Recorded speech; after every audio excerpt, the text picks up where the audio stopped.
Thanks for clicking on this quick video about the Mk2 Golf rear brake caliper conversion kit to Mk4 Golf calipers. The Mk2 Golf is well known to have problems with the rear calipers.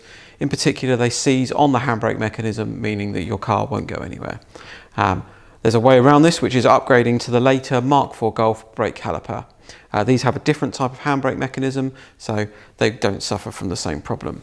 However, what you'll need as well is the conversion hoses. So the hose is slightly different. It has a banjo fitment on the end, so it's got a ring fitment on the end for the caliper and a regular threading type on the end. These are made by Goodrich, so top quality braided stainless hoses, so you'll get a better pedal feel as well.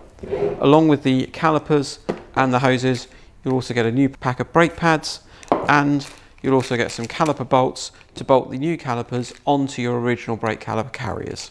So nice little upgrade. Fit these, do away with those worries on seized rear calipers.